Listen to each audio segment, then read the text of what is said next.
Student, welcome back to my channel Samrat academy. Student, जितने बच्चे class 10th में हैं और 18 फरवरी को मेरे प्यारों जो हिंदी का पेपर देने वाले उनके लिए वीडियो सबसे ज्यादा इंपॉर्टेंट है। मेरे प्यारों जो आज मैं आप लोगों को हिंदी का एक ऐसा वायरल पेपर बताने वाला हूं जो कि 18 फरवरी को 100% आपके पेपर में आने वाला है।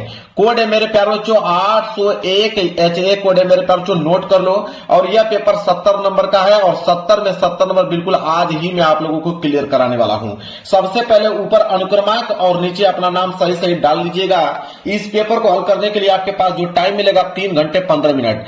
3 घंटे 15 मिनट के अंदर इस क्वेश्चन पेपर को सॉल्व करना होगा। जब नीचे आप बढ़ोगे तो नीचे आपको निर्देश देखने को मिलेगा।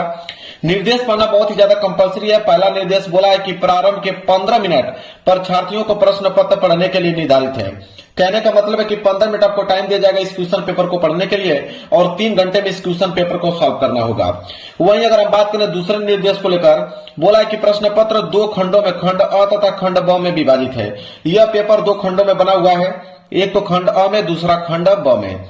इसके बाद आता है तीसरा निर्देश। क्या कहता है? तीसरा निर्देश यह कहता है कि प्रश्न पत्र के खंड अ में बहुविकल्पीय प्रश्न है जिसमें सही विकल्प का चयन करके OMR शीट पर नीले अथवा काले बॉल पॉइंट पेन से सही विकल्प वाले गोले को पूर्ण रूप से काला करें। मेरे प्यारे बच्चों, खंड अ में बहुविकल्पीय प्रश्न, कितना बहुविकल्पीय प्रश्न पूछेगा? 20 बहुविकल्पीय प्रश्न पूछेगा और उनका उत्तर आपको OMR शीट पे देना होगा। आप नीले पेन का यूज कर सकते हो या काले पेन का यूज कर सकते हो। पेन आपका बॉल पॉइंट पेन होना चाहिए, जेल वाली पेन का इस्तेमाल नहीं करना है, इस बात को ध्यान में रखिएगा। चौथा निर्देश बोला है कि खंड अ में बहुविकल्पीय प्रश्न हेतु प्रत्येक प्रश्न के लिए 1 अंक निर्धारित है। कह रहा है कि बहुविकल्पीय प्रश्न जो 20 बहुविकल्पीय प्रश्न पूछा जाएगा, कह रहा है एक प्रश्न 1 नंबर के लिए पूछा जाएगा। मतलब 20 प्रश्न 20 नंबर के लिए पूछेगा खंड अ में। इसके बाद आता है 5वां, कह रहा है कि प्रश्न पत्र के खंड अ के प्रश्न हेतु 1 घंटा तथा खंड ब के प्रश्नों को हल करने हेतु 2 घंटे का समय निर्धारित है। मेरे प्यार बच्चों, कह रहा है कि खंड अ जिसमें 20 बहुविकल्पीय प्रश्न है उनको हल करने के लिए 1 घंटे का समय दिया गया है। मेरे प्यार बच्चों, 5 मिनट के अंदर सारे के सारे ऑब्जेक्टिव क्वेश्चन कर डालोगे। 5 मिनट के अंदर सारे के सारे ऑब्जेक्टिव क्वेश्चन खत्म। बाकी जितना भी टाइम बचेगा पूरा का पूरा खंड ब में लगा दीजिएगा हल करने के लिए।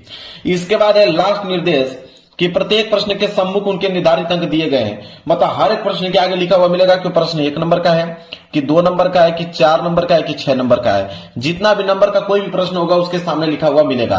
तो यह था निर्देश पूरा डिटेल में मैंने पढ़ के आप लोगों को बता दिया। पेपर आप लोगों का इधर से स्टार्ट हो रहा है, मैं पेपर आप लोगों को दिखाता हूं। देखिए, पेपर आप लोगों का यहां से स्टार्ट है। सबसे पहले आया है खंड अ और खंड अ में बहुविकल्पीय प्रश्न सबसे पहले दिया गया है, जिसमें से पहला ही प्रश्न इतना सिंपल पूछा है कि आप इसका जवाब दे सकते हो कि शुक्ल युग के लेखक नहीं है। अब 4 ऑप्शन दे दिया है, पूछा कि शुक्ल युग के लेखक नहीं है इन 4 ऑप्शनों में से। यह प्रश्न 1 नंबर के लिए है। तो आपको मालूम है कि भारतेंदु हरिश्चंद्र जो है वह शुक्ल युग के लेखक नहीं है, इसलिए डी वाला ऑप्शन जो होगा बिल्कुल राइट आंसर हो जाएगा। क्लियर है? इसी तरह दूसरा प्रश्न देखिए क्या पूछा है कि पूस की रात कहानी के लेखक हैं। 1 नंबर के लिए प्रश्न है कि पूस की रात कहानी के लेखक इन 4 ऑप्शनों में से कौन है? तो वह है आपके मुंशी प्रेमचंद्र जी। बी वाला ऑप्शन जो होगा बिल्कुल राइट आंसर हो जाएगा। आगे बढ़ते हैं तीसरे प्रश्न की तरफ। कह रहा है कि सिंदूर की होली के नाटककार हैं। 1 नंबर के लिए प्रश्न है कि सिंदूर की होली के नाटककार इन 4 ऑप्शनों में से कौन है? तो वह है आपके option number C, Lakshmi Narayan Mishra ji. C वाला ऑप्शन जो होगा बिल्कुल राइट आंसर हो जाएगा। चौथा प्रश्न देख लो क्या है। कह रहा है कि रूस में 25 मास यात्रा वृत्त के लेखक हैं। 1 नंबर के लिए प्रश्न है। तो रूस में 25 मास यात्रा वृत्त के लेखक इन 4 ऑप्शनों में से कौन है? वह है आपके राहुल संकृत्यायन जी। कौन है? राहुल संकृत्यायन। ठीक है, क्या है? राहुल संकृत्यायन है। डी वाला ऑप्शन जो होगा बिल्कुल राइट आंसर हो जाएगा। चलिए आगे बढ़ते हैं। अगला प्रश्न देख लो, प्रश्न 5वां। प्रश्न 5वां क्या है कि माटी हो गई सोना संस्मरण के लेखक है। 1 नंबर के लिए प्रश्न है। तो माटी हो गई सोना संस्मरण के लेखक इन 4 ऑप्शनों में से कौन है? वह है आपके पहला वाला ऑप्शन, कन्हैया लाल मिश्र प्रभाकर जी। ए वाला ऑप्शन जो होगा बिल्कुल राइट आंसर हो जाएगा। क्वेश्चन नंबर 6 देख लो क्या है कि रीति काल को अलंकृत काल किस विद्वान ने कहा है? 1 नंबर के लिए प्रश्न भी है। तो रीति काल को अलंकृत काल किस विद्वान ने कहा है? तो वो मिश्र बंधुओं ने कहा था। कौन कहा था? मिश्र बंधुओं ने कहा था। बी वाला ऑप्शन जो होगा बिल्कुल राइट आंसर हो जाएगा। अगला प्रश्न देख लीजिए, प्रश्न संख्या 7वां। कह रहा है कि निम्नलिखित में से कौन सी कृति जो है रीतिकालीन कवि देव की नहीं है? 1 नंबर के लिए प्रश्न है। तो कौन सा ऐसा कृति है इन चारों ऑप्शनों में से जो रीतिकालीन कवि देव की नहीं है? तो वह है आपका कवि प्रिया। पहला वाला ऑप्शन जो होगा बिल्कुल राइट आंसर हो जाएगा, ए वाला कवि प्रिया। 8वां प्रश्न क्या देखिए, कह रहा है कि भारतेंदु युग की विशेषता या प्रवृत्ति नहीं है। देखिए विशेषता प्रवृत्ति दोनों चीज एक ही होता है। बोला है कि भारतेंदु युग की विशेषता या प्रवृत्ति नहीं है, 1 नंबर के लिए प्रश्न है। तो मेरे प्यार बच्चों, काव्य भाषा के रूप में खड़ी बोली का प्रयोग, यह जो है विशेषता नहीं है भारतेंदु युग की। डी वाला ऑप्शन जो होगा बिल्कुल राइट आंसर हो जाएगा। क्वेश्चन नंबर 9 देख लीजिए क्या है कि वर्ष 1943 में प्रकाशित तार सप्तक का संपादन किसने किया? 1 नंबर के लिए प्रश्न है। तो कौन संपादन किया तार सप्तक का, वो भी सन 1943 ईस्वी में? तो वह थे आपके सचिदानंद हीरानंद वत्सयान अज्ञे जी। बी वाला ऑप्शन जो होगा बिल्कुल राइट आंसर हो जाएगा। चलिए प्रश्न संख्या 10वें की तरफ। प्रश्न संख्या 10वां है कि राम की शक्ति पूजा किसकी रचना है? तो राम की शक्ति पूजा किसकी रचना है? सबको मालूम है कि सूर्यकांत त्रिपाठी निराला जी की रचना है। ए वाला ऑप्शन जो होगा बिल्कुल राइट आंसर हो जाएगा। अगला प्रश्न देख लीजिए क्या है। प्रश्न संख्या यहाँ पे 11। प्रश्न संख्या 11 है कि हाथी जैसी देह है, गेंडे जैसी खाल, तरबूजे सी खोपड़ी, खरबूजे से गाल। कह रहा है कि उपयुक्त पंक्ति में कौन सा रस है? 1 नंबर के लिए प्रश्न है। किस रस का प्रयोग किया गया इस पंक्ति में मेरे प्यार बच्चों? तो इसमें जो है हास्य रस का प्रयोग किया गया है। डी वाला ऑप्शन जो होगा बिल्कुल राइट आंसर हो जाएगा। आगे बढ़ते हैं अगले प्रश्न की तरफ। प्रश्न संख्या 12 कह रहा है कि उस काल मारे क्रोध के तन कांपने उसका लगा, मानो हवा के वेग से सोता हुआ सागर जगा। कह रहा है कि उपयुक्त रेखांकित पंक्ति में कौन सा अलंकार है? 1 नंबर के लिए प्रश्न है मेरे प्यार बच्चों। तो इसमें किस अलंकार का प्रयोग किया गया है? तो इसमें उत्प्रेक्षा अलंकार का प्रयोग किया गया। मैं ऑप्शन दिखाता हूं आपको। देखिए उत्प्रेक्षा अलंकार मतलब सी वाला ऑप्शन जो होगा बिल्कुल राइट आंसर हो जाएगा। चलिए आगे बढ़ते हैं अगले प्रश्न की तरफ। प्रश्न संख्या 13। प्रश्न संख्या 13 क्या है उसको देखिए। कह रहा है कि जो सुमिरत सीधी हुई, गणनायक करिवर बदन, करहु अनुग्रह सोई, बुद्धि राशि शुभगुण सदन। कह रहा है कि उपयुक्त पंक्ति में प्रयुक्त छंद है, मतलब किस छंद का प्रयोग किया गया इस पंक्ति में? तो इसमें जो है मेरे प्यार बच्चों सोरठा का प्रयोग किया गया है। किसका? सोरठा का। ए वाला ऑप्शन जो होगा बिल्कुल राइट आंसर हो जाएगा। वहीं प्रश्न संख्या 14 देख लीजिए। प्रश्न संख्या 14 है, प्रश्न संख्या 14 देख लीजिए कि निम्नलिखित में से किस शब्द में अनु उपसर्ग का प्रयोग नहीं हुआ है? तो अनु उपसर्ग का प्रयोग नहीं हुआ है इन चारों ऑप्शनों में से किस शब्द में? तो आप इसको तोड़ोगे तो ये हो जाएगा अनुधन करण के रूप में, इसे तोड़ोगे तो अनुधन शासन के रूप में, इसे तोड़ोगे तो अनुधन तृण के रूप में, ऐसे तोड़ोगे तो अनुधन वाद के। तो वाद का अर्थ होता है, शासन का भी अर्थ होता है, कर्ण का भी अर्थ होता है, लेकिन तृण का अर्थ नहीं होता है। इसलिए अनुतृण में जो है अनु उपसर्ग का प्रयोग नहीं हुआ है। क्लियर है? चलिए प्रश्न संख्या 15 कह रहा है कि नीलकंठ समस्त पद में प्रयुक्त समास है। 1 नंबर के लिए प्रश्न है। तो कह रहा है कि नीलकंठ समस्त पद में किस समास का प्रयोग किया गया है? तो नीलकंठ में तो बहुब्रीहि समास है। बी वाला ऑप्शन जो होगा बिल्कुल राइट आंसर हो जाएगा। 15वें का बी। आगे देखते हैं प्रश्न संख्या 16 कह रहा है कि बादल का प्रवाची शब्द नहीं है। 1 नंबर के लिए प्रश्न है। तो बादल का प्रवाची शब्द इन चारों ऑप्शनों में से कौन नहीं है? तो वह है आपका जलज। क्या है? जलज। यहां पे डी वाला ऑप्शन जो होगा बिल्कुल राइट आंसर हो जाएगा। आगे बढ़ते हैं अगला प्रश्न है प्रश्न संख्या 17। युष्मद मतलब तुम। तो युष्मद सर्वनाम शब्द का तृतीय एक वचन रूप है। तो युष्मद का अगर हम तृतीय और एक वचन का रूप देखेंगे तो क्या होगा? तो हो जाएगा आपका त्वया। क्या हो जाएगा? त्वया। बी वाला ऑप्शन जो होगा बिल्कुल राइट आंसर हो जाएगा। देखिए प्रश्न संख्या 18 क्या है? कह रहा है कि आंधी आई और हम घर भागने लगे। रचना के आधार पर इस वाक्य का प्रकार है, मतलब किस प्रकार का यह वाक्य है? तो मेरे प्यारे बच्चों आंधी आई ये तो पहला सेंटेंस हो गया, और हम घर भागने लगे ये दूसरा सेंटेंस हो गया। अब दोनों सेंटेंसों को किससे जोड़ा गया है? और से जोड़ा गया है, मतलब कि यह संयुक्त वाक्य है। क्या है? संयुक्त वाक्य है। सी वाला ऑप्शन जो होगा बिल्कुल राइट आंसर हो जाएगा। प्रश्न संख्या 19 देख लो। कह रहा है कि महात्मा बुद्ध ने विश्व का शांति का संदेश दिया। महात्मा बुद्ध ने विश्व को शांति का संदेश दिया। इस वाक्य का वाच्य बताइए। कि इसका वाच्य क्या होगा, तो इसका वाच्य होगा मेरे प्यारों से कृतवाच्य। क्या हो जाएगा? कृतवाच्य। ए वाला ऑप्शन जो होगा बिल्कुल राइट आंसर हो जाएगा। 20वां प्रश्न देखिए, कह रहा है कि वह अचानक चला गया, वह अचानक चला गया। वाक्य में प्रयुक्त अचानक पद का व्याकरणिक परिचय, मतलब अचानक जो शब्द है वो क्या है? तो अचानक जो है मेरे प्यारों बच्चों वह एक क्रिया विशेषण है, क्रिया विशेषण को दर्शाता है। सी वाला ऑप्शन जो होगा बिल्कुल राइट आंसर हो जाएगा।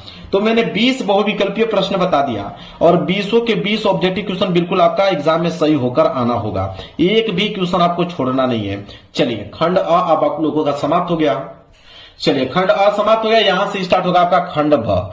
अब खंड ब में मेरे प्यारे बच्चों रहेंगे आपके वर्णनात्मक प्रश्न। अब प्रश्न संख्या 20वें के बाद स्टार्ट होगा प्रश्न संख्या 21।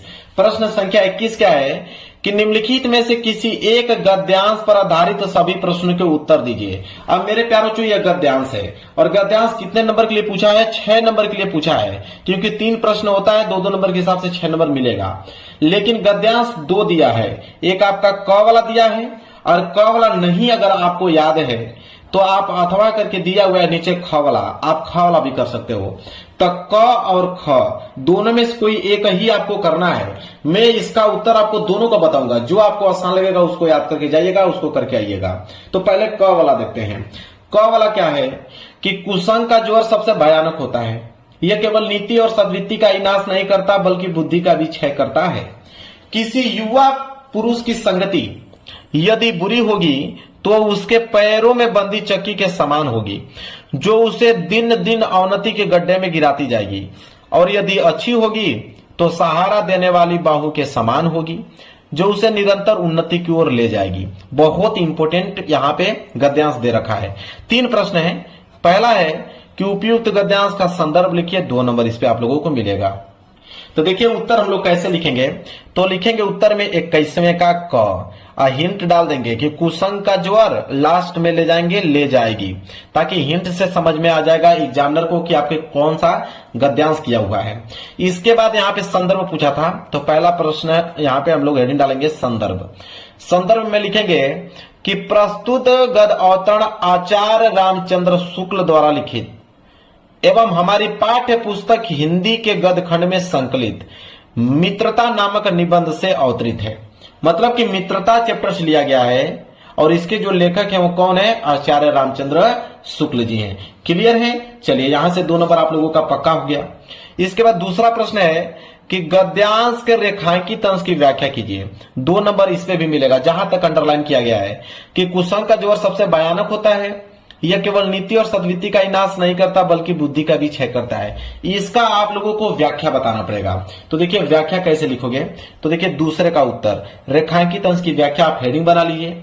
लिखिए कि शुक्ल जी कहते हैं कि बुरी संगति घातक बुखार के समान हानिकारक होती है। जिस तरह कोई व्यक्ति यदि भयानक ज्वर से ग्रसित हो तो वह ज्वर उसके शरीर और स्वास्थ्य को नष्ट कर देता है तथा कभी कभी प्राण भी ले लेता है, उसी प्रकार बुरी संगति जो है हमारी नैतिकता, सदाचार, मन तथा बुद्धि को भी नष्ट कर देती है। क्लियर है? चलिए तो 2 नंबर यहां से भी आप लोगों का क्लियर हो गया। इसके बाद तीसरा प्रश्न है कि कुसंग की तुलना किससे की गई है, 2 नंबर यहां से मिलेगा। तो कुसंग की तुलना किससे की गई है, तो चलिए इसका उत्तर कैसे आप लिखोगे, ध्यान दीजिए। तीसरे का उत्तर लिखोगे कि कुसंग की जो तुलना है पैरों में बंदी चक्की से की गई है, जो व्यक्ति को दिन प्रतिदिन अवनति के गड्ढे में गिराती जाती है। चलिए 2 नंबर यहां से क्लियर भी हो गया। तो तीनों प्रश्नों को मैंने उत्तर बता दिया, 6 नंबर आपको क्लियर हो गया। अगर ये एग्जाम नहीं करना चाहते हैं तो आप ये वाला एग्जाम में करके चले आइए कि ईर्ष्या की बड़ी बेटी का नाम निंदा है। जो व्यक्ति ईर्ष्यालु होता है वही व्यक्ति बुरे किस्म का निंदक भी होता है। दूसरों की निंदा वह इसलिए करता है कि इस प्रकार दूसरे लोग जनता अथवा मित्रों की आंखों से गिर जाएंगे और तब जो स्थान रिक्त होगा उस पर अनायास में ही बैठा दिया जाऊंगा। अब इसके नीचे भी 3 प्रश्न है। पहला है कि उपयुक्त गद्यांश का संदर्भ लिखिए, 2 नंबर यहां से मिलेगा। तो चलिए मैं इसका उत्तर बताता हूं। तो इसका हमें लिखना है संदर्भ।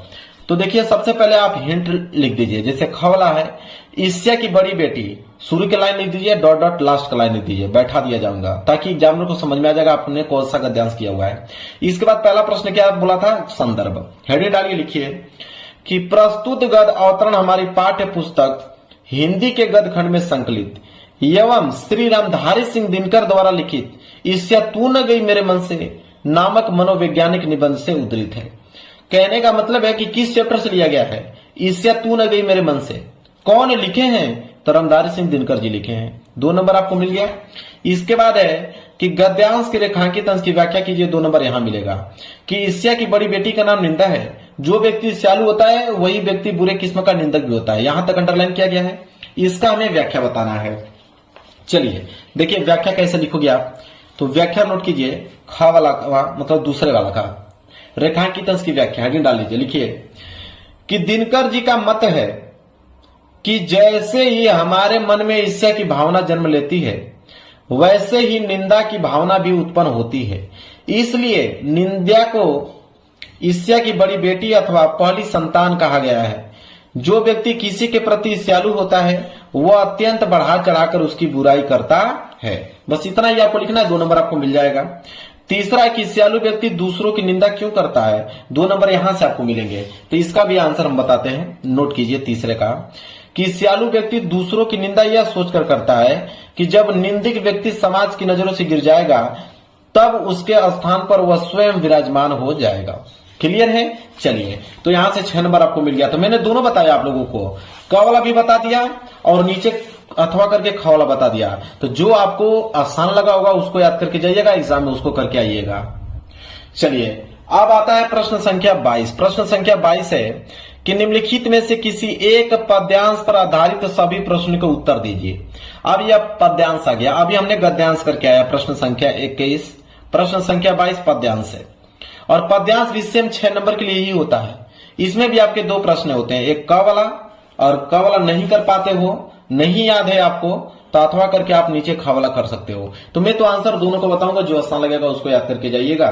पहले क वाला देखिए, कह रहा है कि उद्धो जाऊं तुम ही हम जाने, श्याम तुम ही हो को नहीं पटियो, तुम हो बीच बुलाने, बड़े लोग न विवेक तुम्हारे ऐसे भय अयाने, व्रज नारनी सो जोग कहत हो, बात कहत न ल जाने, हमसो कही लई हम सही के, जिय गुनी लेहु सयाने, कह अबला कह दशा दिगंबर, मस्ट करियो पहचाने, साच कहो तुमको अपनी सो, बुझती बात निदाने, सूर श्याम जब तुम ही पठियो, तब ने कहूं मुस्काने। क्लियर है। अब इसके नीचे 3 प्रश्न हैं। पहला है कि उपयुक्त पद्यांश का संदर्भ लिखिए, 2 नंबर। तो इसका संदर्भ लिखना है, तो देखिए कैसे लिखोगे। प्रश्न संख्या 22, तो देखिए 22 का क, सबसे पहले आप हिंट लिख दीजिए, संकेत। इसके बाद पहला प्रश्न है संदर्भ। यह पद श्री सूरदास द्वारा रचित सुरसागर नामक ग्रंथ से हमारी पाठ्य पुस्तक हिंदी के काव्यखंड में संकलित पद शीर्षक से उद्धृत है। मतलब सूरदास जी लिखे हुए हैं, सुरसागर नामक ग्रंथ से लिया गया है यह पद्यांश। बस इतना ही आपको लिखना है, यहां से आप लोगों के 2 नंबर बिल्कुल क्लियर हो जाएंगे। इसके बाद है कि पद्यांश के रेखांकित अंश की व्याख्या कीजिए, 2 नंबर। जहां तक अंडरलाइन किया गया, तो मैं अंडरलाइन दिखाता हूं, 2 ही लाइन तो किया गया है कि हमसो कही लई हम सखी के, जिय गुनी लेहु सयाने, कह अबला कह दशा दिगंबर, मस्ट करियो पहचाने। अब इसका हमें क्या बताना है मेरे प्यारों को, व्याख्या बताना है। चलिए व्याख्या नोट कीजिए। व्याख्या कैसे नोट करोगे, दूसरे रेखांकित अंश के व्याख्या हेडिंग डालोगे, लिखोगे कि तुम अच्छी प्रकार मन में विचार लो कि हमसे ऐसा कह दिया तो कह दिया, अब व्रज में किसी अन्य से ऐसी बात न कहना, हमने तो सहन भी कर लिया, कोई दूसरी गोपी इसे सहन नहीं करेगी, कहा तो हम अबला नारियों और कहा योगी की नग्न अवस्था, अब तुम चुप हो जाओ और सोच समझकर बात कहो। ये उसका क्या रेखांकित अंश की व्याख्या है। इसके नीचे एक प्रश्न और है कि व्रज नारनी सो जोग कहत हो, बात कहत न ल जाने से क्या तात्पर्य है, स्पष्ट कीजिए, 2 नंबर इस पे मिलेगा। तो चलिए इसका हम भी आंसर बताते हैं, नोट कीजिए। तो इसका आंसर है तीसरे का कि उद्धव गोपियों से निर्गुण ब्रह्मा व योगी की बात कहते हैं। तो गोपियां उद्धव से कहती हैं कि व्रज की नारियों से योगी की बात करते हुए तुम्हें लज्जा नहीं आ रही है, क्योंकि वे श्री कृष्ण को अपना आराध्य मानती थी। चलिए, ये भी प्रश्न हो गया। हाँ, अगर ये प्रश्न नहीं करना चाहते हो तो अथवा करके नीचे आपको एक प्रश्न दिया गया, इसको कर लीजिए कि चाह नहीं मैं सुरबाला के गहनों में गूंथा जाऊं, चाह नहीं प्रेमी माला में बिंद प्यारी को ललचाऊं, चाह नहीं सम्राटों की सौ पर हे हरि डाला जाऊं, चाह नहीं देवों के सिर पर चढ़ूं भाग्य पर इछलाऊं, मुझे तोड़ लेना बनमाली उस पथ पे देना तुम फेंक, मातृभूमि पर शीश चढ़ाने जिस पथ जावे वीर अनेक। चलिए, इसके नीचे भी 3 प्रश्न हैं। देखिए, जिसमें से पहला प्रश्न है कि उपयुक्त पद्यांश का संदर्भ लिखिए, 2 नंबर मिलेगा। तो चलिए देखिए संदर्भ कैसे लिखेंगे। तो देखिए, ख वाला सबसे पहले आप हिंट और संकेत लिख दीजिए, इसके बाद संदर्भ पहले यानी संदर्भ डालिए। लिखेंगे कि प्रस्तुत कविता हमारी पाठ्य पुस्तक हिंदी के काव्य खंड में संकलित और माखनलाल चतुर्वेदी द्वारा रचित पुष्प की अभिलाषा शीर्षक कविता से अवतरित है और यह कविता चतुर्वेदी जी के युग चरण नामक काव्य संग्रह से संग्रहित है। मतलब कि पुष्प की अभिलाषा चैप्टर से लिया गया है और इसके जो कवि हैं माखनलाल चतुर्वेदी जी हैं। बस इतना ही आपको लिखना है। इसके बाद है दूसरा कि पद्यांश के रेखांकित अंश की व्याख्या कीजिए, 2 नंबर यहां से मिलेगा। जहां तक अंडरलाइन किया गया था मैं दिखाता हूं आप लोगों को। देखिए, अंडरलाइन किया गया था 2 लाइनों को। एक, चाह नहीं मैं सुरबाला के गहनों में गूंथा जाऊं, चाह नहीं प्रेमी माला के में बिंद प्यारी को ललचाऊं। इसका हमें क्या बताना है? व्याख्या बताना है। चलिए, व्याख्या कैसे नोट करोगे उसको नोट कीजिए। दूसरा का व्याख्या लिखेंगे कि कवि अपनी देश प्रेम की भावना को पुष्प की अभिलाषा के रूप में व्यक्त करते हुए कहता है कि मेरी इच्छा किसी देवाला के आभूषणों में गूंथे जाने की नहीं है। मेरी इच्छा यह भी नहीं है कि मैं प्रेमियों को प्रसन्न करने के लिए प्रेमी द्वारा बनाई गई माला में पिरोया जाऊं और प्रेमिका के मन को आकर्षित करूं। यह हो गया रेखांकित अंश का व्याख्या। चलिए, एक प्रश्न और है नीचे कि पुष्प बनमाली के समक्ष अपनी कौन सी इच्छा चाह प्रकट करता है, 2 नंबर इस पे भी मिलेगा। तो देखिए, इसका उत्तर कैसे आप लिखोगे? तो इसका उत्तर लिखोगे तीसरे का कि पुष्प बनमाली के समक्ष अपनी इच्छा चाह प्रकट करता है कि उसे तोड़कर उस मार्ग में डाल देना जिस मार्ग से होकर अनेक राष्ट्र भक्त वीर मातृभूमि पर अपने प्राणों का बलिदान करने के लिए जाते हैं। क्लियर है? चलिए, अब आएंगे हम प्रश्न संख्या 23 की तरफ। प्रश्न संख्या 23 है कि नीचे दिए गए संस्कृत गद्यांश में से किसी एक का संदर्भ सहित हिंदी में अनुवाद कीजिए। अब ये संस्कृत का गद्यांश आ गया। संस्कृत का गद्यांश देखिए 5 नंबर के लिए दिया है, 2 नंबर संदर्भ में, 3 नंबर हिंदी अनुवाद पे। इसमें भी 2 ऑप्शन है, एक आपका क वाला है, क वाला अगर नहीं करते हो तो अथवा करके नीचे आपको ख वाला दिया गया है। तो पहले क वाला देखते हैं। वाराणसी प्राचीन काल देव गेह गेह विद्या, ठीक है, यहां से लेके यहां तक है। इसका आप लोगों को संदर्भ सहित हिंदी में अनुवाद करना होगा। पहले आप इसका संदर्भ लिखिए, फिर इसका अनुवाद लिखिए। प्रश्न संख्या 23 का क। तो देखिए, प्रश्न संख्या 23 का क, सबसे पहले आप क्या लिखोगे? संकेत लिखोगे। संकेत लिखने के बाद लिखोगे संदर्भ कि प्रस्तुत गद्यांश हमारी पाठ्य पुस्तक हिंदी के संस्कृत खंड के वाराणसी पाठ से उद्धृत है, मतलब वाराणसी चैप्टर से लिया गया है। और इसमें प्रसंग भी आप लिखोगे। प्रसंग का मतलब होता है कि इस पूरे के पूरे गद्यांश में किन चीजों के बारे में बात की गई है। तो प्रसंग में लिखोगे कि इस गद्यांश में वाराणसी की ऐतिहासिकता तथा अवस्थिति के विषय में बताया गया है। अब इसका अनुवाद लिखोगे। अनुवाद डालने के बाद लिखोगे कि वाराणसी में प्राचीन काल से ही घर घर में विद्या की अलौकिक ज्योति प्रकाशित होती रही है। आज भी यहाँ संस्कृत वाणी की धारा निरंतर प्रवाहित रहती है और लोगों का ज्ञान बढ़ाती है। यहाँ पर अनेक आचार्य उच्च कोटि के विद्वान वैदिक साहित्य के अध्ययन और अध्यापन में इस समय भी लगे हुए हैं। केवल भारतवासी ही नहीं अपितु विदेशों से भी संस्कृत भाषा के अध्ययन के लिए यहाँ आते हैं और निःशुल्क विद्या ग्रहण करते हैं। तो यह उसका अनुवाद हो गया। 5 नंबर बिल्कुल आप लोगों को क्लियर हो गया। चलिए, अगर ये प्रश्न नहीं करना चाहते हो तो अथवा करके नीचे ये वाला दिया है, एकदा बहवत जना, तो यहां से लेके यहां तक है। इसका भी सेम आपको संदर्भ सहित हिंदी में अनुवाद ही करना है। या तो ऊपर वाला कर लीजिए क वाला, या तो नीचे वाला ख वाला कर लीजिए। दोनों 5 नंबर आपको दे देंगे। तो देखिए, सबसे पहले यहाँ पे अथवा वाला और यहाँ पे ख, इसका सबसे पहले आप संकेत लिखोगे, संकेत लिखने के बाद आप संदर्भ लिखोगे। संदर्भ में नोट करो कि प्रस्तुत गद्यांश हमारी पाठ्य पुस्तक संस्कृत खंड के प्रभुत्व ग्रामीण पाठक नामक से अवतरित है। मतलब कहने का मतलब है कि प्रभुत्व ग्रामीण चैप्टर से लिया गया है। इसके बाद इसका लिखोगे हिंदी अनुवाद। हिंदी अनुवाद में लिखोगे कि एक बार बहुत सारे आदमी ट्रेन में चढ़कर शहर की ओर जा रहे थे। उनमें कुछ ग्रामीण और कुछ शहरी थे। उनके मौन रहने पर एक शहरी ने ग्रामीणों का उपहास करते हुए कहा कि ग्रामीण आज भी पहले की तरह अशिक्षित और मूर्ख हैं, न उनका विकास हुआ और न हो सकता है। उसके इस प्रकार के कथन को सुनकर कोई चतुर ग्रामीण बोला, हे शिष्ट शहरी, आप ही कुछ कहें, क्योंकि आप ही शिक्षित और बहुत जानकार हैं। यह सुनकर उस शहरी ने घमंड के साथ गर्दन को ऊंचा उठाकर कहा, कहूंगा, किंतु पहले शर्त बदल लेनी चाहिए। यह उसका क्या हो गया, हिंदी अनुवाद हो गया। चलिए अब हम आ जाएंगे प्रश्न संख्या 24 की तरफ। प्रश्न संख्या 23 खत्म। प्रश्न संख्या 24 है कि नीचे के संस्कृत पद्यांश में से किसी एक का संदर्भ सहित हिंदी में अनुवाद कीजिए। अभी हमने क्या देखा, संस्कृत का गद्यांश, अब ये क्या गया, संस्कृत का पद्यांश। और संस्कृत का पद्यांश भी सेम 5 नंबर के लिए ही होता है। 2 नंबर संदर्भ और 3 नंबर अनुवाद पे। इसमें भी 2 दिया है, एक क वाला है, क वाला नहीं करोगे तो अथवा करके नीचे आपको ख वाला दिया गया है। तो पहले क वाला देखते हैं कि सार्थो प्रवसतो मित्र वाला, यहां से लेके यहां तक है। इसका भी हमें संदर्भ सहित हिंदी में अनुवाद ही बताना है। तो पहले 24 का क, देखिए 24 का क, सबसे पहले आप संकेत लिखोगे। संकेत लिखने के बाद लिखोगे संदर्भ, कि प्रस्तुत श्लोक हमारी पाठ्य पुस्तक हिंदी के संस्कृत खंड से संकलित जीवन सूत्राणी नामक पाठ से अवतरित है। मतलब जीवन सूत्राणु चैप्टर से लिया गया है। ठीक है, जीवन सूत्राणु चैप्टर से लिया गया है।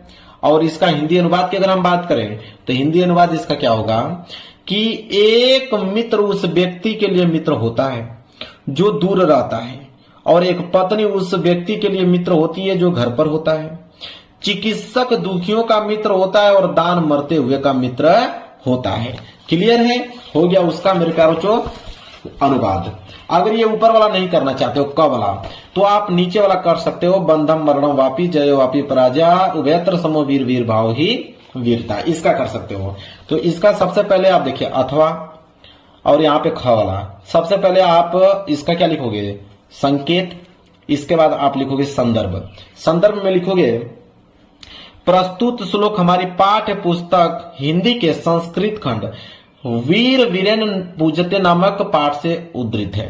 मतलब वीर वीरेन पूजते चैप्टर से लिया गया है। और इसका हिंदी अनुवाद की अगर हम बात करें तो हिंदी अनुवाद इसका क्या होगा कि बंधन हो या मरण हो, जीत हो या हार हो, दोनों ही अवस्थाओं में वीर समान रहता है। वीर भाव को ही हम क्या कहते हैं, वीरता कहते हैं। क्लियर है, चलिए आगे बढ़ेंगे अगले प्रश्न की तरफ। प्रश्न संख्या 25। प्रश्न संख्या 25 है कि अपने पठित खंड काव्य के आधार पर निम्नलिखित प्रश्नों में से किसी एक प्रश्न का उत्तर दीजिए। 3 नंबर आपको मिलेगा। अब ये है आपका खंड काव्य, और खंड काव्य मेरे प्यारे बच्चों जिला वाइज आता है। क्या आता है, जिला वाइज। आपके जो जिला में खंड काव्य पूछा जाता है वही आपको पेपर में करके आना है। आप ट्यूशन बैंक में देख लो, किताब में देख लो कि आप किस डिस्ट्रिक्ट से, किस जिला से बिलोंग करते हो और आपको कौन सा खंड काव्य करना है। ठीक है, अगर नहीं आपको मालूम है तो इसी वीडियो के नीचे आप कमेंट कीजिए और मैं आपको रिप्लाई बता दूंगा कि आपके डिस्ट्रिक्ट में कौन सा खंड काव्य पूछा जाता है, और उसी को आपको याद करके जाना है। कोई दूसरा खंड काव्य अगर पेपर में कर दोगे 1 नंबर नहीं मिलेगा, पूरा का पूरा नंबर काट लिया जाएगा। तो चलिए, वैसे खंड काव्य बहुत सारे हैं। मुक्ति दूत है, ज्योति जवाहर है, नीचे आपका मेवाड़ मुकुट दिया गया है, इसके बाद अग्र पूजा दिया गया है, जय सुभाष दिया गया है, मातृभूमि दिया गया है, इसके बाद कर्ण दिया गया है, फिर नीचे आपका कर्मवीर दिया गया है, फिर तुमुल दिया गया है। इतने सारे हैं, लेकिन सब अलग अलग डिस्ट्रिक्टों में पूछा जाता है। इसके बाद प्रश्न संख्या 26 का क। 26 का क है कि दिए गए लेखकों में से किसी एक का जीवन परिचय देते हुए उनकी एक प्रमुख रचना का उल्लेख कीजिए। 5 नंबर मिलेगा। देखिए 3 नंबर तो जीवन परिचय पे मिलता है और 2 नंबर मिलता है रचनाएं पर, तब जाके आप लोगों को 5 नंबर मिलता है। और आपके पास ऑप्शन 4 है, या तो आचार्य रामचंद्र शुक्ल, या तो डॉक्टर राजेंद्र प्रसाद जी का लिख लीजिए, या तो पद्मलाल पूनालाल बख्शी जी का, या तो रामधारी सिंह दिनकर। 4 लोगों में से किसी एक का जीवन परिचय लिखना है। मैं आप लोगों का बता देता हूं यहाँ पे। आचार्य रामचंद्र शुक्ल जी का, ठीक है, आचार्य रामचंद्र शुक्ल जी का लिखे यहाँ पे जीवन परिचय। तो सबसे पहले 26 का क आचार्य रामचंद्र शुक्ल जी, यहाँ हेडिंग डालोगे जीवन परिचय, फिर लिखना प्रारंभ करोगे कि प्रसिद्ध आलोचक, निबंधकार एवं साहित्यकार, इतिहासकार, ठीक है। आचार्य रामचंद्र शुक्ल जी का जन्म, आप चाहोगे तो ये पूरा लाइन हटा दोगे, आप डायरेक्ट लिख सकते हो कि आचार्य रामचंद्र शुक्ल जी का जन्म सन 1884 ईस्वी में बस्ती जिले के अगोना नामक ग्राम में हुआ था। पिता का नाम चंद्रबली शुक्ल था। आचार्य रामचंद्र शुक्ल जी ने हाई स्कूल की परीक्षा मिशन स्कूल मिर्जापुर से उत्तीर्ण की और इंटरमीडिएट की परीक्षा अंतिम वर्ष में ही छूट गई थी। शुक्ल जी ने मिर्जापुर के न्यायालय में नौकरी कर ली, किंतु किसी कारण से छोड़ दी। बाद में मिर्जापुर के मिशन स्कूल में चित्रकला के अध्यापक हो गए।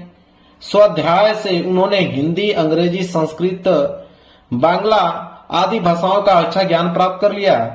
पत्र पत्रिकाओं में लिखना आरंभ कर दिया। बाद में इनकी नियुक्ति जो है काशी हिंदू विश्वविद्यालय में हिंदी के प्राध्यापक पद पर हो गई। बाबू श्याम सुंदर दास के पश्चात आचार्य रामचंद्र शुक्ल जी हिंदी विभाग के अध्यक्ष बने। इसी पद पर कार्य करते हुए सन 1941 में हिंदी साहित्य का आलोचक पंच तत्वों में लीन हो गया, मतलब उनकी डेथ हो गई। रचनाएं की अगर हम बात करें, रचनाएं लिखना जरूरी है, 2 नंबर मिलेगा। रचनाएं चिंतामणि, रस मीमांसा, विचार विधि। क्लियर है? चलिए आगे है 26 का ख कि दिए गए कवियों में से किसी एक का जीवन परिचय देते हुए उनके एक प्रमुख रचना का उल्लेख कीजिए। अब एक कवि का जीवन परिचय है, यह भी 5 नंबर के ही होता है, 3 नंबर जीवन परिचय पे, 2 नंबर रचनाएं पे। या तो आप मैथिली शरण गुप्त जी का लिख लीजिए, या तो आप बिहारी लाल जी का लिख लीजिए, या तो महाकवि सूरदास जी का, या तो सुभद्रा कुमारी चौहान जी का। तो चारों में से किसी एक का ही आपको जीवन परिचय लिखना है। मैं सूरदास जी का आप लोगों को बता देता हूं, 3रे नंबर, ठीक है। सूरदास जी का लिखे कि महाकवि सूरदास का जन्म जो हुआ था रूनकता नामक ग्राम में सन 1478 ईस्वी में पंडित रामदास के घर पे हुआ था। पंडित रामदास सारस्वत ब्राह्मण थे। कुछ विद्वान सिही नामक स्थान को सूरदास का जन्म स्थल मानते हैं। सूरदास जन्ममान थे, मतलब जन्म से अंधे थे या नहीं, इस संबंध में भी अनेक मत हैं। कुछ लोगों का कहना है कि बाल मनोवृत्तियों, मानव स्वभाव का जैसा सूक्ष्म और सुंदर वर्णन सूरदास ने किया वैसा कोई जन्मांध व्यक्ति कर ही नहीं सकता। इसलिए ऐसा प्रतीत होता है कि वह संभवतः बाद में अंधे हुए होंगे। सूरदास जी श्री वल्लभाचार्य के शिष्य थे। वे मथुरा के गौ घाट पर श्रीनाथ जी के मंदिर में रहते थे। सूरदास का विवाह भी हुआ था। विरक्त होने से पहले वे अपने परिवार के साथ ही रहा करते थे। पहले वे दीनता के पद गाया करते थे, किंतु वल्लभाचार्य के संपर्क में आने के बाद वे कृष्ण लीला का गान करने लगे। कहा जाता है कि एक बार मथुरा में सूरदास जी ने तुलसी की भेंट हुई थी और धीरे धीरे दोनों में प्रेम भाव बढ़ गया था। सूर से प्रभावित होकर ही तुलसीदास ने श्री कृष्ण गीतावली की रचना की थी। सूरदास जी की मृत्यु सन 1583 में गोवर्धन के पास परसौली नामक ग्राम में हुआ था। मृत्यु के समय महाप्रभु वल्लभाचार्य के सुपुत्र विठलनाथ जी वहां पे उपस्थित थे। कृतियां देख लीजिए, सूर सागर, सूर सरावली और साहित्य लहरी इनकी महत्वपूर्ण कृतियां हैं। चलिए आगे बढ़ते हैं प्रश्न संख्या 27 की तरफ।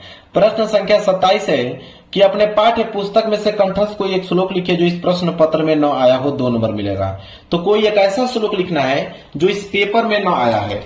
तो चलिए हम श्लोक बताते हैं आपको। 27वां, सर्वे भवन्ति सुखिनम सर्वे सन्तु निराम्या सर्वे भद्राणु पश्यन्तु मां कश्चित् दुख भाग भवेत्। 2 लाइन का मैंने श्लोक बता दिया जो इस पेपर में नहीं आया, नोट कर लीजिए और आपको 2 नंबर मिल जाएगा। प्रश्न संख्या 28, ठीक है। प्रश्न संख्या 28 नोट कीजिए। प्रश्न संख्या 28 है, कह रहा है कि निम्नलिखित में से किन्हीं 2 प्रश्नों के उत्तर संस्कृत में दीजिए, 2 नंबर आपको मिल जाएंगे। पहला है आपका चंद्रशेखर क आसित, दूसरा है वीर केन पूजते। 2 ही प्रश्नों का मैं उत्तर बता देता हूं, 2 नंबर आपको मिल जाएगा, नोट कीजिए। देखिए ये 28 का पहला है उत्तर, चंद्रशेखर प्रसिद्ध क्रांतिकारी देशभक्त आसित, और ये दूसरा है वीर वीरेन पूजते। 1 नंबर इसमें मिलेगा, 1 नंबर इसमें मिलेगा, 2 नंबर आपका क्लियर हो गया। चलिए इसके बाद है प्रश्न संख्या 29। प्रश्न संख्या 29 है कि निम्नलिखित में से किसी एक विषय पर निबंध लिखिए। 7 नंबर आपको मिलेगा। या तो अनुशासन का महत्व, प्रदूषण एक अभिशाप, भारतीय किसान, जीवन में कंप्यूटर का महत्व, सांप्रदायिकता एक अभिशाप। 5 है यहाँ पे, 4 और ये है नंबर आपका 5। 5 में से किसी एक विषय पे आपको निबंध लिखना है, 7 नंबर आपको मिलेगा। तो मैं अनुशासन का महत्व पे बता देता हूं और यहां से आपको क्लियर हो जाएंगे 7 नंबर। चलिए देखिए, प्रश्न संख्या 29 है, यहाँ पे 29 डाल लीजिएगा। प्रश्न संख्या 29, अनुशासन का महत्व लिखिए कि अनुशासन है बहुत जरूरी, समझे न इसको मजबूरी। सबसे पहले हेडिंग आपका रहेगा प्रस्तावना। ठीक है, प्रस्तावना में लिखना प्रारंभ कीजिएगा कि हर व्यक्ति के जीवन में अनुशासन सबसे महत्वपूर्ण है। अनुशासन हमें सही समय में सही तरीके से समय का उपयोग करना तथा काम करना सिखाता है। अनुशासन होने का अर्थ है अपने शरीर और मस्तिष्क पर नियंत्रण रखना। यह हमें अपने समाज के नियमों का पालन करने योग्य बनाता है। इसके बाद अगली हेडिंग है आपका अनुशासन का अर्थ। अनुशासन का अर्थ में लिखिए कि अनुशासन 2 शब्दों से मिलकर बना है, अनु और शासन से। अनु का अर्थ होता है पालन और शासन का अर्थ होता है नियम। अनुशासन का यह अर्थ है कि नियमों का पालन करना। मनुष्य एक सामाजिक प्राणी है जो कि समाज में रहता है और समाज में रहने के लिए अनुशासित रहना आवश्यक है। अनुशासन हमारी सफलता की वह सीढ़ी है जिसके सहारे हम अपनी मंजिल हासिल कर सकते हैं तथा अपने सपने पूरे कर सकते हैं। अगली हेडिंग रहेगा अनुशासन के प्रकार। लिखिए, अनुशासन 2 प्रकार के हैं। एक वो जो हमें समाज से मिलता है, दूसरा वो जो हमारे अंदर खुद से उत्पन्न होता है, अर्थात हम स्वयं से सीखते हैं। तो फिर अगली हेडिंग डालिए दैनिक जीवन में अनुशासन। दैनिक जीवन में अनुशासन हेडिंग में लिखिए कि अपने दैनिक जीवन में अनुशासन के साथ रहना बहुत जरूरी है। हर व्यक्ति को अपने जीवन में अनुशासित रहना चाहिए। हमें हमेशा अनुशासन में रहें और अपने जीवन में सफल होने के लिए अपने माता पिता, शिक्षकों और समाज के हर व्यक्ति के साथ संयम से रहें। बच्चों को अनुशासन कैसे सिखाएं, हेडिंग है इसके बाद लिखिए बच्चों को सिखाएं कि हम हर सुबह बिस्तर से जल्दी उठना चाहिए और 1 गिलास पानी पीना चाहिए जिससे शरीर की स्वस्थ रहे। दांतों को रोजाना ब्रश करना चाहिए, रोज स्नान करना चाहिए और फिर हल्का स्वस्थ नाश्ता करना चाहिए। बिना भोजन ग्रहण किए हमें कभी भी न तो स्कूल जाना चाहिए और न ही किसी अन्य कार्य करना चाहिए। हमें अपने प्रत्येक कार्य को सही समय पर साफ और स्वच्छ तरीके से करना चाहिए। अगली हेडिंग है अनुशासित व्यक्ति के गुण। लिखेंगे एक व्यक्ति, अनुशासित व्यक्ति अपने समाज के सभी नियमों का पालन करता है। वो दूसरों को सम्मान देता है और दूसरों से सम्मानित होता है। उसे अपने व्यवहार पर पूर्ण नियंत्रण रहता है। वो कभी कानून का उल्लंघन नहीं करता। वो कभी किसी को दुख नहीं पहुंचा देता। वो एक सच्चा देशभक्त होता है। वह स्वयं को भ्रष्टाचार एवं धोखेबाजी से दूर रखता है। अगली हेडिंग है छात्र जीवन में अनुशासन का महत्व। लिखेंगे छात्र जीवन में अनुशासन का बड़ा महत्व है। छात्र को हर व्यक्ति जल्दी जग जाना चाहिए। उसे अपने बड़ों का सम्मान करना चाहिए। उसे अपना अधिकांश समय अपने अध्ययन में देना चाहिए। उसे झूठ नहीं बोलना चाहिए। उसे कभी भी धोखा नहीं देना चाहिए। उसे कभी किसी के प्रति अशिष्ट नहीं होना चाहिए। उसे अच्छी संगति रखनी चाहिए। छात्र देश के भविष्य होते हैं, इसलिए उन्होंने उचित रूप में अनुशासित होना चाहिए। लास्ट हेडिंग है आपका निष्कर्ष कि जीवन में अनुशासन में रहने से कई लाभ प्राप्त होते हैं। अनुशासित रहने वाले व्यक्ति जीवन के हर क्षेत्र में मान सम्मान और सफलता प्राप्त करते हैं। विद्यार्थियों के लिए अनुशासन सफलता का सबसे महत्वपूर्ण अंग है। यदि कोई छात्र अनुशासित दिनचर्या का पालन करते हुए अपने अध्ययन करता है तो उसे सफलता अवश्य प्राप्त होती है। यही कारण है कि छात्र जीवन में अनुशासन सफलता का आधार माना गया है। जो लोग अपने जीवन में अनुशासन को अपना लेते हैं वह कई तरीके से परेशानियों से दूर रहते हैं। अतः प्रत्येक व्यक्ति को अपना जीवन अनुशासन के साथ ही व्यतीत करना चाहिए। चलिए आगे बढ़ते हैं। अगला प्रश्न देखिए। अगला है और लास्ट प्रश्न है इस पेपर का 30वां कि आपके विद्यालय के पुस्तकालय में हिंदी की पुस्तकों एवं पत्र पत्रिकाओं का अभाव है। इन्हें मंगाने का अनुरोध करते हुए अपने विद्यालय के प्रधानाचार्य को एक पत्र लिखिए। अगर ये नहीं करना चाहते हो तो अथवा करके दिया है कि अखिल भारतीय वाद विवाद प्रतियोगिता में प्रथम पुरस्कार विजेता को एक बधाई पत्र लिखिए। 4 नंबर मिलेगा। तो मैं यही अथवा वाला बता देता हूं, 30वें का अथवा। तो 30वें का अथवा नोट कीजिए। देखिए सबसे पहले आपको एड्रेस लिखना है, ठीक है। जैसे C40 वसंत विहार न्यू दिल्ली, तो आप जिनको लिख रहे हैं उनका एड्रेस आप लिख दीजिए। एड्रेस लिखने के बाद लिखिए प्रिय मित्र, आज सुबह तुम्हारे अखिल भारतीय वाद विवाद प्रतियोगिता में प्रथम पुरस्कार प्राप्त करने की खबर सुनकर मुझे अत्यंत हर्ष हुआ। तुम्हारी इस शानदार सफलता में तुम्हें हार्दिक बधाई देता हूं। तुम्हारी प्रतिभा और लगन हमेशा से ही प्रेरणादायक रही। वाद विवाद में तुम्हारी तार्किक सोच, अभिव्यक्ति कौशल और विषयों पर गहन समझ ने तुम्हें यह विजय दिलाई है। तुम्हारी इस जीत ने न केवल तुम्हारा बल्कि हमारे विद्यालय और परिवार का भी नाम रोशन किया है। मुझे विश्वास है कि तुम आगे भी इसी तरह सफलता की ऊंचाइयों को छूते रहोगे। तुम्हारे उज्जवल भविष्य के लिए मेरी शुभकामनाएं सदैव तुम्हारे साथ है। यहाँ हो जाएगा तुम्हारा मित्र, यहाँ पे अपना नाम। तो नाम नहीं लिखा जाता है, आप यहाँ पे क ख ग ग लिख सकते हो, क ख ग, ठीक है। नाम मेंशन नहीं करना है, या तो आप XYZ लिख सकते हो। क्लियर है।